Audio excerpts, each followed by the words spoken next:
Hello. അപ്പോൾ ഞങ്ങൾക്ക് രണ്ടാക്കും അങ്ങനത്തെ കുട്ടിയൊക്കെ ഞങ്ങളെ എല്ലാം കഴിഞ്ഞു അല്ലേ. എല്ലാം വളരെ പെട്ടെന്നായിരുന്നു. ഇതാണ് നമ്മളുടെ കുഞ്ഞുവാവ്. ഹായ് പറയേ. ഹായ് പറ. ഹായ്.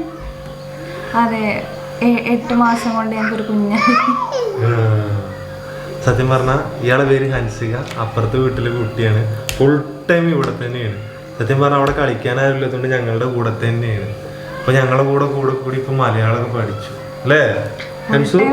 രാവിലെ തൊട്ടിട്ട് വൈകുന്നേരം വരെ ഇവിടെ തന്നെയാണ്. ഇടയ്ക്കിടയ്ക്ക് അങ്ങോട്ട് പോയി പോരുന്നല്ലാണ്ട് ഇപ്പൊ കുറെ മലയാളം പഠിച്ചു അല്ലേ ഹൻസു. അപ്പൊ ഇന്ന് വെസ്റ്റ് ബംഗാളിലെ ലാസ്റ്റ് ദിവസമാണ് എൻ്റെ. അതായത് ഞങ്ങള് നാളെ ലീവ് പോവാണ്. അതായത് വെസ്റ്റ് ബംഗാളിലെ ലൈഫ് നാളത്തോടെ ഇവിടെ ഫോട്ടോസ് ഒക്കെ കാലി ചെയ്തിട്ട് ഞങ്ങൾ നാട്ടിലേക്ക് പോവാണ്. പാക്കിങ് എല്ലാം കഴിഞ്ഞു, പെട്ടികളെല്ലാം കൊടുത്തയച്ചു. അതുപോലെ ഞങ്ങൾ സ്കൂട്ടർ കൊടുത്തയച്ചു. ഇനി ഇന്നും കൂടെ കൊടുത്തയക്കാനുള്ളൂ. സ്കൂട്ടിയും കാര്യങ്ങളൊക്കെ ഞങ്ങള് പാക്ക് ചെയ്ത് അയച്ചു വിട്ടു. ഇനി അവിടെ കൊണ്ടുവരാൻ കുറച്ച് ലഗേജ് മാത്രമേ ഉള്ളൂ. വളരെ ഡ്രസ്സും കാര്യങ്ങളും. ഇനി ബേബിക്കുള്ള ഐറ്റംസ് എല്ലാം ഞങ്ങൾ ആദ്യമേ സ്പീഡ് പോസ്റ്റ് വഴി അയച്ചിരുന്നു. ഞാൻ കുറച്ച് സാധനങ്ങൾ ഇവിടുന്ന് വാങ്ങി, അതായത് ക്യാൻറ്റീനിൽ നിന്ന് വാങ്ങി സെറ്റാക്കി വെച്ചായിരുന്നു. ആദ്യം സെറ്റാക്കി വെച്ചായിരുന്നു. മാം പറഞ്ഞായിരുന്നു കുറച്ച് മുന്നേ ബേബി പ്രോഡക്ട്സ് എല്ലാം ഒന്ന് വാങ്ങി കുറച്ച് സെറ്റാക്കി വെക്കാൻ പറഞ്ഞായിരുന്നു. അപ്പോൾ അത് വിചാരിച്ച് ഒക്കെ വാങ്ങി വെച്ചതൊക്കെ ബേബിക്ക് മാത്രമായിട്ടുള്ള ഒരു ബോക്സ് ആക്കി വെച്ച് അതൊക്കെ അയച്ചു. അപ്പോൾ ഇനി നാളെ ഇവിടുന്ന് ഇറങ്ങണം. നാളെ ഒരു ഉച്ചയൊക്കെ ആകുമ്പോൾ ഇറങ്ങുമല്ലേ നമ്മൾ. നാളെ ഉച്ചയ്ക്ക് ഇറങ്ങിക്കഴിഞ്ഞാൽ 1.5 ദിവസം ട്രെയിനിൽ ഇരിക്കണം. അതാണ് ഏറ്റവും വലിയ റിസ്ക് എലമെന്റ്. അതാണ് അല്ലേ. കാരണം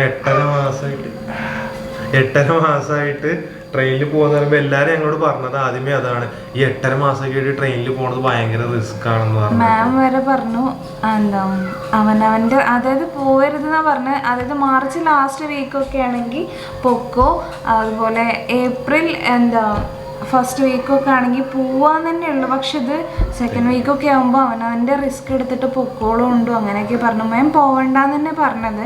പിന്നെ ഒന്നാമത് എൻ്റെ ഈ നെഗറ്റീവ് ബ്ലഡും കൂടെ ആയതുകൊണ്ട് ഈ ട്രെയിനിൽ വെച്ചിട്ട് വല്ലതും പറ്റിക്കഴിഞ്ഞ് കഴിഞ്ഞാൽ നമ്മൾ പെട്ടെന്ന് കയറി ചെല്ലുന്ന ആശുപത്രിയിൽ ഈ ഫെസിലിറ്റീസും കാര്യങ്ങളും ബ്ലഡ് അവൈലബിലിറ്റി ഒന്നും ഉണ്ടോ എന്നുള്ള കാര്യം നമുക്ക് അറിയാൻ പറ്റത്തില്ലല്ലോ.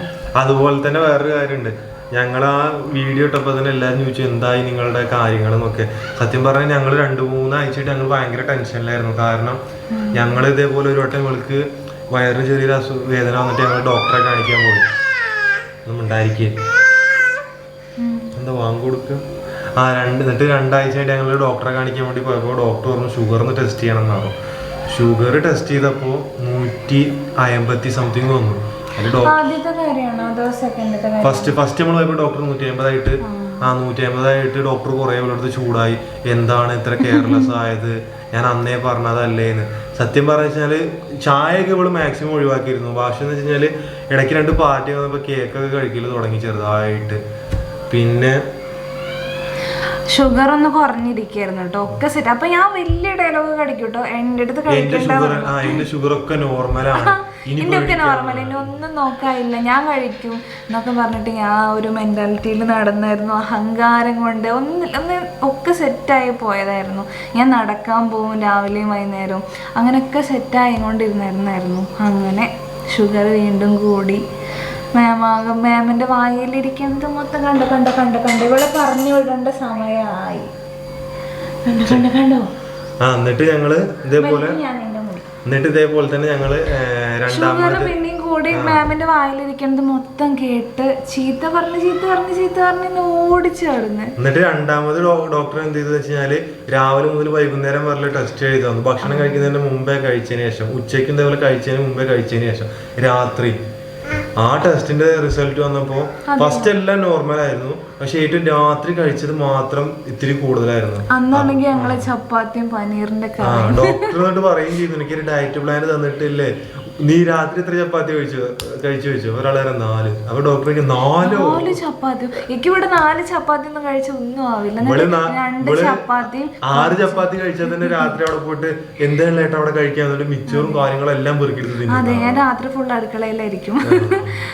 എന്റെ അടുത്ത് 4 ചപ്പാത്തിയൊക്കെ എന്തിനാ കഴിച്ച, ഡയറ്റ് പ്ലാൻ എവിടെ, ഷീറ്റ് എവിടെ, ഞാൻ അതൊക്കെ എവിടെ കൊണ്ട് കളഞ്ഞായിരുന്നു. അപ്പൊ 2 ചപ്പാത്തിയൊക്കെ കഴിക്കാം, അതിന്റെ കൂടെ എന്തെങ്കിലും ചെറിയ ഫ്രൂട്ട്സ് ഒക്കെ കഴിക്കാൻ എൻ്റെ അടുത്ത്. നടക്കുവോ രാത്രി ഉറക്കം വരും, അല്ലെങ്കിലേ ഉറക്കമില്ല. ഞാൻ ഇപ്പോൾ ഒരു 2-2:30 പുള്ളി എന്തായാലും പുള്ളിയുടെ ഗെയിമും കാര്യങ്ങളൊക്കെ കഴിഞ്ഞ് കഴിഞ്ഞാൽ നല്ല സുഖമായിട്ട് ഇറങ്ങും.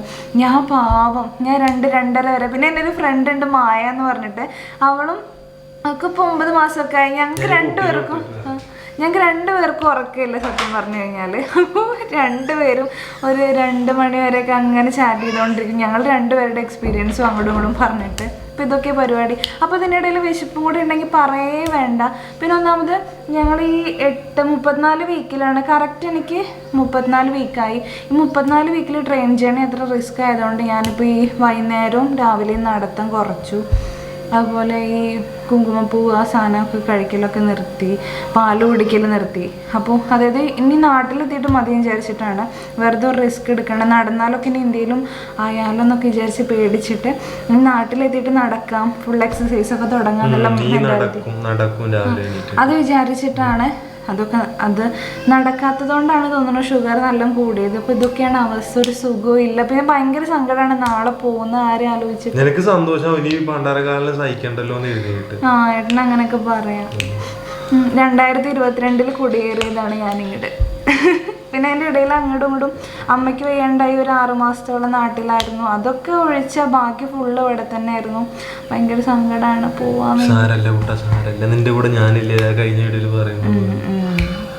നമ്മൾ കഴിഞ്ഞ വീഡിയോ ഇൻസ്റ്റാഗ്രാമിൽ ഇട്ട സമയത്ത് ഞാൻ അങ്ങനെ കമന്റ് മൊത്തം ശ്രദ്ധിച്ചിട്ട് എല്ലാവർക്കും നിന്റെ അതുപോലെ, അതായത് 8 മാസമായിട്ട് നമ്മൾക്ക് വയറ് കുറവാ.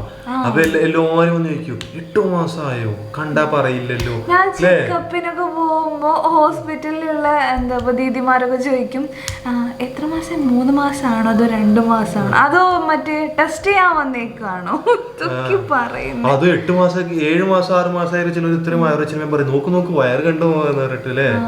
ആ കമന്റ് ഇട്ടവരെല്ലാം ഇതേപോലെ നിന്റെ അതേപോലെ തന്നെ നഴ്സുമാര് വരെ ചോദിക്കും. അതായത് എനിക്ക് ഈ ഷുഗർ ടെസ്റ്റിന് വേണ്ടിയിട്ട് ഞാൻ ബ്ലഡ് എടുക്കാൻ വേണ്ടിയിട്ട് നൈറ്റ് ടൈം മാത്രമേ ലാബിൽ ആളുണ്ടാവില്ല. അപ്പം ഞാൻ ലേബർ റൂമിൽ പോയിട്ട് വേണം ബ്ലഡ് എടുക്കാൻ വേണ്ടിയിട്ട്.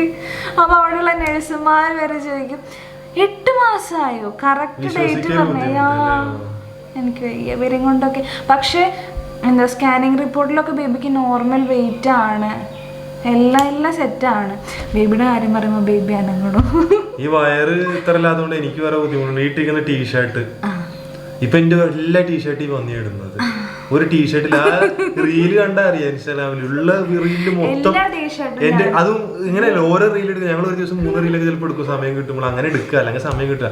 പോകുന്നു ടീഷർട്ട് എടുക്കുന്നു ഇടുന്നു അലമാരേന്ന്. നിന്റെ ടീഷർട്ട് പോലെ ഇനി ഒന്നും ഇടാൻ പറ്റില്ല എനിക്ക്, ഒക്കെ ഇട്ടിട്ട് വലുതാക്കിയിട്ടുണ്ടാവും. ഇതിടാനാ സുഖം കണ്ടു. എല്ലാ ഡ്രസ്സും പോകുമ്പോ ഇന്നലെ അടുത്ത് പറയണ ട്രെയിനിൽ പോകുമ്പോ ഏട്ടന്റെ ബ്ലാക്ക് ടീഷർട്ടില്ലേ അതും ട്രാക്ക് സൂട്ട് ഒക്കെ വളരെ പോലെയാണ്. ഒക്കെ ഞാൻ എടുക്കും, ഡെലിവറി കഴിയുന്നവരെ ഒക്കെ ഞാൻ എടുക്കും. അപ്പൊ ഇങ്ങനെയൊക്കെയാണ് നമ്മളെ കാര്യങ്ങൾ ഇങ്ങനെ മുന്നോട്ട് പോകുന്നത്. ഇനിയിപ്പോ നാളത്തെ കാര്യം പറഞ്ഞ സത്യം പറഞ്ഞ നല്ല ടെൻഷൻ ഉണ്ട്. ഇനി നാളെ ഇവിടുന്ന് കേറിയിട്ട് വീട്ടിലെത്തുന്ന വരെ അല്ലേ നല്ല ടെൻഷൻ. തമിഴ്നാട് എത്തിയാലും കുഴപ്പമില്ല, അവിടെയെങ്കിലും ഒന്ന് എത്തി കിട്ടിയാൽ മതി. അതുവരെ ഭയങ്കര ടെൻഷനാണ് എനിക്ക്. ഞാൻ ട്രെയിൻ ജേർണിയുടെ ഒരു വീഡിയോ ഞങ്ങൾ എടുക്കണ്ടേ അല്ലേ. ഞങ്ങൾ ഇതേപോലെ ആസാമിന്ന് വീഡിയോ എടുക്കാൻ പറഞ്ഞ പോലെ ആയിരിക്കും. ട്രെയിനിൽ എന്നിട്ട് പിന്നെ ഫുൾ ഉറക്കായിരിക്കും. അതെ, ഒന്നാമത് റിസ്ക്കും കൂടെ. പിന്നെ നമുക്ക് ഒന്നാമത് ലോവർ ബർത്ത് ആയതൊന്നും ഇല്ലാതെ കുഴപ്പമില്ല. കഴിഞ്ഞ പ്രാവശ്യം പറഞ്ഞാൽ വേറൊരു കാല് പിടിക്കണം, 2 മിഡിൽ ബർത്താ കിട്ടിയത്. എന്നിട്ട് പിന്നെ ഓരോരുത്തരെ കാല് പിടിക്കണം, അമ്മമാരെ തരൂല്ല. ഇത്തവണ 2 ലോവർ. ഇപ്രാവശ്യം മിഡിലായിരുന്നെങ്കിലും നമുക്ക് എന്റെ ഈ അവസ്ഥ കണ്ടു കഴിഞ്ഞാൽ അവരെ നീറ്റ് തരുമായിരിക്കും. പക്ഷെ പറഞ്ഞിട്ട് കാര്യം അപ്പോഴും പറയും വയറില്ല 3-ാം മാസം. അവരെങ്ങനെ ബുദ്ധിമുട്ടിപ്പിക്കണ്ട. ഇപ്രാവശ്യം 2 ലോവർ ബർത്താണ് സുഖമായിട്ട്. ഇനി ഇത്തവണ ആരും നമ്മളെ കാല് പിടിച്ചു വരട്ടെ അല്ലേ. അങ്ങനെ ഫുഡിന്റെ കാര്യം ടെൻഷൻ ഉണ്ട്. ഇനി പിന്നെ മെയിൻ ആയിട്ട് എനിക്കൊരു കാര്യം പറയാനുള്ളത്, ഈ പ്രഗ്നൻസിയിൽ മാക്സിമം ഷുഗറിന്റെ കാര്യം നല്ലോണം ശ്രദ്ധിക്കണം. ഈ ഇങ്ങനെ നല്ല ഡോക്ടർ പറഞ്ഞില്ല നല്ല കോംപ്ലിക്കേഷനാണ്. ഒന്നാമത് നമ്മളെ കാര്യത്തിൽ ബ്ലഡും വേറെയാണ്, എ പോസിറ്റീവ് എ നെഗറ്റീവ്. അന്ന് ഡോക്ടറിനെ ഉള്ളിൽ വിളിച്ചിട്ട് പറഞ്ഞു നീ ഇപ്പം തന്നെ 2 പേരെ കണ്ടുവെച്ച കാരണം എ നെഗറ്റീവ് കിട്ടാൻ നല്ല പാടാണ്, വല്ല അത്യാവശ്യം വന്നു കഴിഞ്ഞ കാരണം 7-ാം മാസം 8-ാം മാസം കഴിഞ്ഞു, ഇനി എപ്പോൾ വേണമെങ്കിലും ഡെലിവറി ഉണ്ടാവാന്ന് പറഞ്ഞിട്ട്. ഈ നാട്ടിൽ പോയ പിന്നെ ആരുടെയും തപ്പി കണ്ടുപിടിക്കേണ്ടി വരും. അത് ഹോസ്പിറ്റലിൽ പോയി കിട്ടുന്നുണ്ടായിരിക്കും അല്ലേ. അല്ല നമുക്കും ചേട്ടന്മാരൊക്കെ സെറ്റാക്കി തരും. നാട്ടിലെത്തി കിട്ടിയാൽ മതി, അത്രേ ഉള്ളൂ. അതുപോലെ നാട്ടിലാണെങ്കിൽ ചെന്ന് ഫുൾ ഇലക്ഷന്റെ തിരക്കും ചൂടും 7 ദിവസത്തെ ലീവേ ഉള്ളൂ. 7 ദിവസം. ആ 7 ദിവസം കൊണ്ട് 7 ദിവസം മൊത്തം 9 ദിവസം ലീവ്. അതിൽ 4 ദിവസം ട്രെയിന്. നാട്ടിൽ എത്ര ദിവസമേ ഉള്ളൂ ആ ദിവസം ഉണ്ടല്ലോ ഫുൾ പ്ലാൻഡ് ആണെന്ന് വെച്ച് കഴിഞ്ഞാൽ ഒരൊറ്റ ദിവസം പോലും ഞങ്ങൾക്ക് ഒഴിവായിട്ടുള്ള ദിവസേ ഇല്ല. വിഷു വരുന്നുണ്ട്, ഞങ്ങളുടെ കൂട്ടിക്കൊണ്ടുപോൽ ചടങ്ങ്, അതായത് 7ാം മാസത്തിലെ നടത്ത ഇത്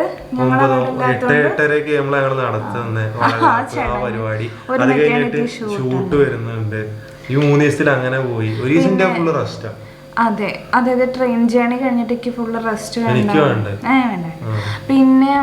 പിന്നെന്താ ഡോക്ടറെ കാണിക്കാൻ പോകണം. അതുപോലെ ബേബിക്കുള്ള കാര്യങ്ങളൊക്കെ ഞങ്ങൾക്ക് പർച്ചേസ് ചെയ്യാൻ പോകണം. അതായത് ഈ ടവല്, അതുപോലെ മാക്സിമം നമ്മൾ വാങ്ങിയില്ല, ഡ്രസ്സ് മാത്രമേ വാങ്ങാത്തുള്ളൂ. ബാക്കി ഈ ക്രീമുകള് അങ്ങനത്തെ കാര്യങ്ങള് വാങ്ങി വെച്ചിട്ടുണ്ട്. കുഞ്ഞുടുപ്പും ടവല് ആ സാധനങ്ങളൊക്കെ വാങ്ങണം. അതുപോലെ എനിക്ക് കുറച്ച് ഫീഡിങ് കുർത്തി അതുപോലെ സാധനങ്ങളൊക്കെ അത് ഞാൻ ഓൺലൈനിൽ നിന്ന് വാങ്ങണ്ടെന്ന് വിചാരിച്ചിട്ടാണ്, നേരെ പോയി നോക്കി വാങ്ങിക്കാൻ വിചാരിച്ചിട്ടാണ്. അപ്പൊ അതും കൂടെ വാങ്ങണം. അങ്ങനെ കുറെ കാര്യങ്ങളുണ്ട്. അതുപോലെ ഈ പരിപാടിക്കൊക്കെ വേണ്ട സാധനങ്ങൾ സെറ്റാക്കാൻ തലേ ദിവസം എന്തായാലും അങ്ങനെ പോവും.